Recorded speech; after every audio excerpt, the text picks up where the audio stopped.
Te doy la bienvenida a Viernes de Terror. Yo soy Enrique Treviño. Comencemos.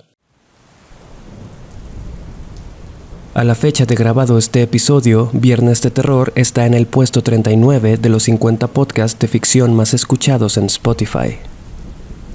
Me sorprende mucho que un podcast tan joven esté ya figurando en los charts, y te lo debo a ti. Ya sea que estés aquí por primera vez o no, quiero agradecerte profundamente por escucharme. Invierto gran parte de mi tiempo en la producción de este proyecto, y es emocionante ver sus resultados. Cada vez que haces clic en uno de los episodios, ayudas inmensamente a que este programa crezca. Por eso, si deseas apoyarme, califícalo con 5 estrellas, déjame un comentario y compártelo con tus amigos. También puedes seguirme en mis perfiles de Instagram y TikTok. Como siempre, te dejo los enlaces en la descripción. Te recomiendo también seguirme en mi cuenta personal en TikTok, SuperYo. Ahí encontrarás más variedad de contenido y cosas que estoy seguro que te gustarán. El 16 de diciembre de 1997 se emitió el episodio número 38 de la primera temporada de Pokémon, titulado Denos Senshi Porygon, que se traduce al español como Soldado Computarizado Porygon. En este episodio, Ash y sus amigos se adentran en una computadora del centro Pokémon, la cual estaba presentando fallos. Alrededor del minuto 20, durante una escena en la que Pikachu utiliza su ataque Impact Trueno, se pudo ver una serie de luces y destellos de color rojo y azul que se intercalaban a una gran velocidad, hasta 24 veces por segundo. En varias partes de Japón, esto provocó que muchos niños y adolescentes tuvieran mareos, náuseas y dolores fuertes de cabeza. En los casos más graves, se reportaron varios ataques epilépticos que terminaron con muchos menores hospitalizados. La furia y consternación no se hicieron esperar. La caricatura fue suspendida de inmediato y miles de padres iracundos demandaban una explicación. TV Tokyo, cadena encargada de su emisión, pidió disculpas a la audiencia japonesa y se comprometió a iniciar una rigurosa investigación para llegar al fondo del asunto. Fue hasta 4 meses después, el 16 de abril de 1998, que Pokémon regresó a la televisión, entre un ambiente expectante, con millones de fans preocupados por su posible cancelación. Se determinó que el uso de esas luces a esa velocidad y en esa cantidad había sido perjudicial para personas fotosensibles. En un video de la transmisión original, que de hecho puedes encontrar en YouTube, se encuentra una persona explicándolo. A partir de ese momento se cambiaron varias cosas en el formato de realización del programa. A su vez, la empresa creadora se comprometió a tener procesos meticulosos de revisión antes de transmitir cada episodio. Fue la primera y última vez que algo así ha ocurrido en la historia de la televisión. Un incidente muy interesante y con un trasfondo fascinante, ya que al otro lado del mundo se aprovechaba esta información a medida que era publicada para alimentar una de las teorías más curiosas de la historia: el pánico satánico. Tal vez recuerdas aquella época. Una en la que el anime, la música, los libros y las modas juveniles fueron satanizadas en un ambiente histérico y fanático. Y es que, aprovechando el infortunio que sufrió Pokémon, farsantes del dogma cristiano como Josué Irión, evangelista internacional, comenzaron a decir que los japoneses habían descubierto cómo provocar posesiones demoníacas en los niños, utilizando como ejemplo el anime, los videojuegos y los juegos de cartas y monstruos, como Yu-Gi-Oh! Puedes ver este video también en YouTube. Este sujeto le dice a los padres y madres de la audiencia que un día, sin que ellos se lo esperen, sus hijos los asesinarán, y todo por dejarlos consumir este tipo de contenido. Si bien hoy nos provoca risa, lo cierto es, como alguien que vivió los vestigios de esta época, que en esos días había mucha gente que se tomaba esto muy en serio. Colectivos de familias de distintas ramas del cristianismo protestaban para sacar programas de televisión como Dragon Ball o Los Caballeros del Zodiaco del aire. Se esparcía de manera sesgada el rumor de que los japoneses eran un pueblo de adoradores de lo oculto y que tenían un plan secreto para dominar Occidente a través de prácticas satánicas. Sin embargo, este no es sino uno de los últimos incidentes que se vivieron durante esta fiebre. Para comprender el pánico satánico, tenemos que ir más atrás. El 30 de abril de 1966, Anton Szandor LaVey funda la Iglesia de Satán, la primera organización que reconoció públicamente su adoración por este personaje. La Iglesia de LaVey utiliza la imagen de Satán no como una entidad existente, sino como un símbolo de libertad y rebelión. Aquí se tiene la filosofía de que el humano es un ser carnal en busca de placer. De acuerdo a sus principios, la búsqueda del placer carnal se exhorta siempre y cuando no se invadan los derechos ni la libertad de otras personas. Por supuesto, este culto situado en San Francisco, California, no tenía nada contento al sector conservador, quienes estaban a punto de desatar un terror fatal e innecesario. Tan solo un año después de la fundación de la Iglesia de LaVey, en un lugar llamado Spahn Ranch, en Los Ángeles, Charles Manson comenzaría a controlar las voluntades de sus seguidores, miembros de una secta a la que llamaban La Familia. A través de Manson, los miembros de esta secta perpetuaron al menos 9 asesinatos. Su ataque más famoso ocurrió el 9 de agosto de 1969, cuando por órdenes de Manson, un grupo de miembros debían ir a la casa del productor Terry Melcher para matarlo. Ignoraban que en ese entonces Melcher le rentaba la casa a Roman Polanski, quien se encontraba de viaje. Y a quienes se toparon los criminales dentro fue a la esposa del director, Sharon Tate, quien estaba embarazada, y a 4 de sus amigos. El escándalo le dio la vuelta al mundo, y la prensa se dio un festín mediático, aprovechando cada pizca de teoría o evidencia para construir un sinfín de verdades mediocres. En una época en la que el rock, el movimiento hippie y la juventud en general estaban cada vez más estigmatizadas, este suceso no hizo sino terminar satanizando por completo la música, el cine y otros elementos populares. Una paranoia hacia las sectas satánicas comenzó a nacer en la población de Estados Unidos, y no terminaría pronto. En 1972, un sujeto llamado Mike Warnke publicó un libro llamado The Satan Seller, el vendedor de Satán. Aquí, Warnke cuenta una historia de perdición y rehabilitación. Relata cómo en sus años de preparatoria y universidad participó en diversas borracheras y orgías. Esto, según él, fue escalando hasta su inevitable destino, involucrarse con sectas satánicas. Supuestamente, a través de prácticas como invocaciones, secuestros, violaciones y sacrificios, llegó a la posición de sumo sacerdote en las filas del Señor de las Tinieblas.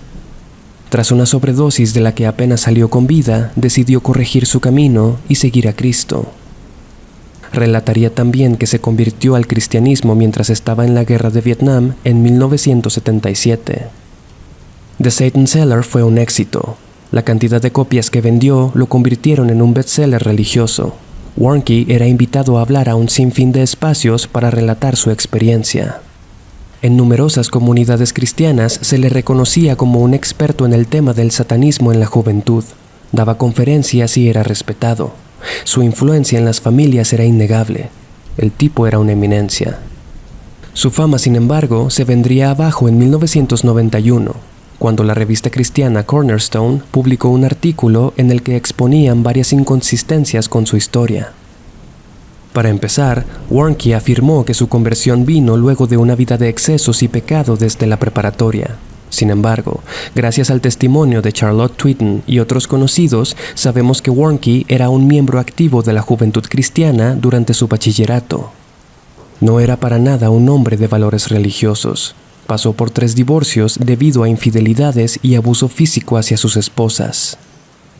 El rostro de Mike Warnke pasó de ser el de un catedrático benevolente al de un farsante hipócrita, aunque en la opinión de algunos ya era algo tarde.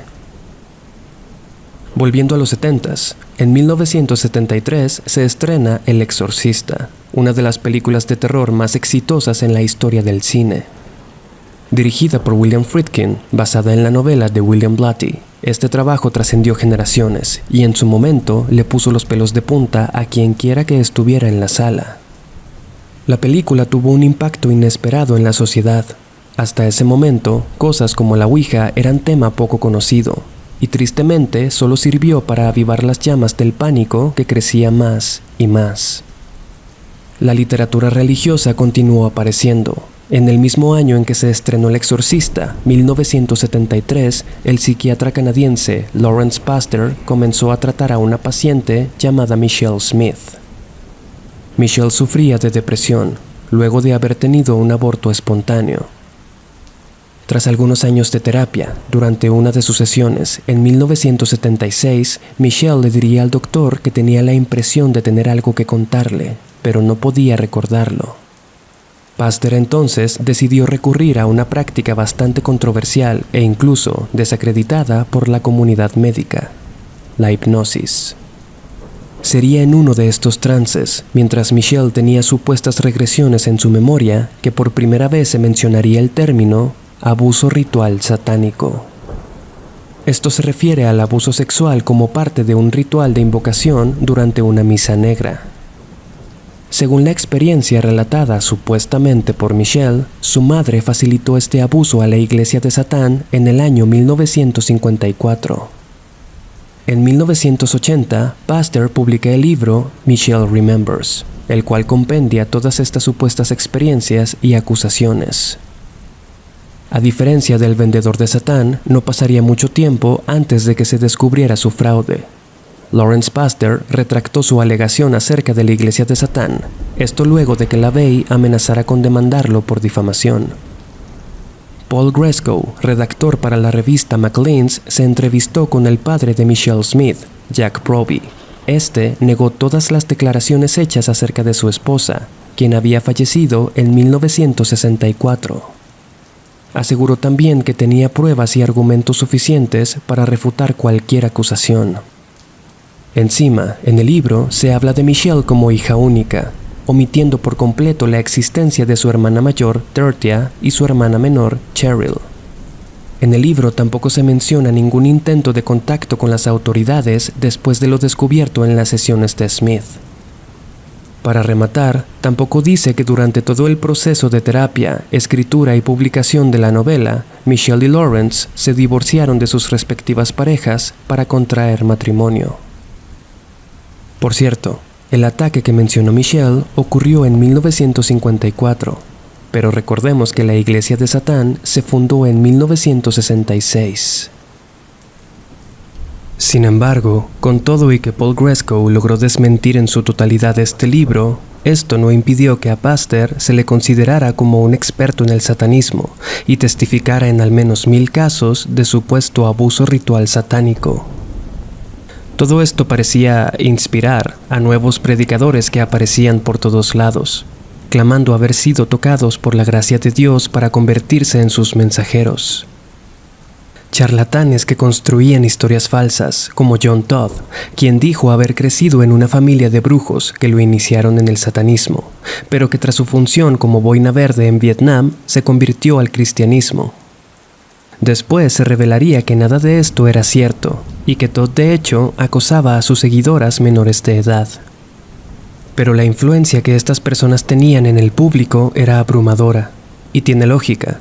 A fin de cuentas, velaban por los intereses de la gente conservadora, quienes querían que sus hijos fueran miembros funcionales de una sociedad ya de por sí retorcida.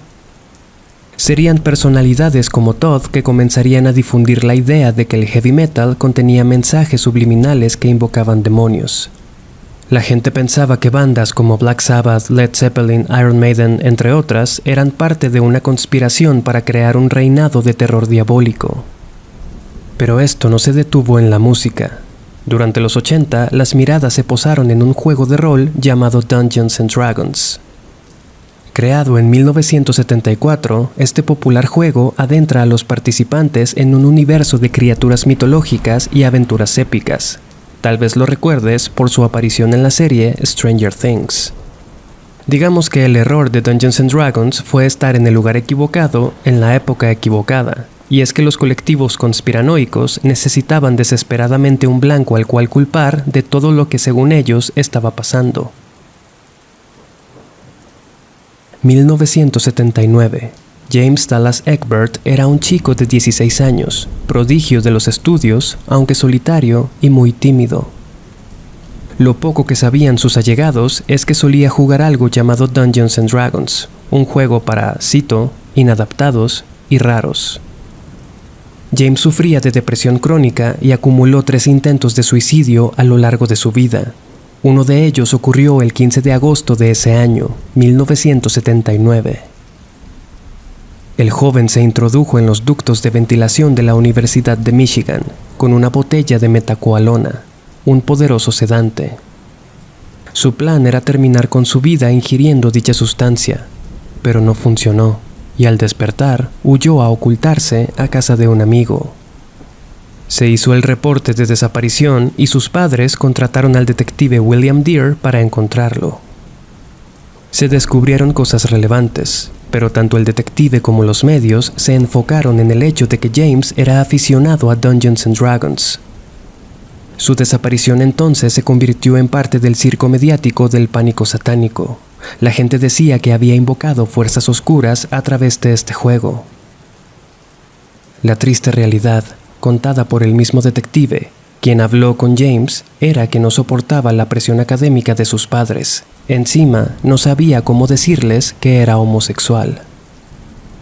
Sin embargo, la historia de que el diablo se lo llevó vendería más periódicos, y el caso influyó incluso hasta en la industria de la literatura y el cine. En 1981 se publicó el libro Mazes and Monsters, y tan solo un año después se estrenaría su adaptación cinematográfica con el mismo nombre, protagonizada por Tom Hanks. Aquí conocemos a unos estudiantes universitarios que quedan atrapados en las garras de un juego de rol medieval. De por sí la película no tiene las mejores opiniones, lo único que logró fue alimentar el pánico. El tiempo pasaba y más personas se unían a la paranoia, llegando al suceso que comentamos al principio de este episodio. Pero la cosa no terminó ahí. La famosa frase, "eso es del diablo", tiene su origen en esta época, cuando un miedo infundado por los medios manipuló la mente de muchas personas. El pánico satánico es una prueba muy clara de lo que el consciente colectivo es capaz de lograr, y aún sobrevive en la mentalidad de millones. Tú dime qué piensas. ¿Qué tan creíble te parece que fuerzas malévolas habiten la música que escuchamos o los juegos que jugamos? Me gustaría saber si tienes una experiencia al respecto.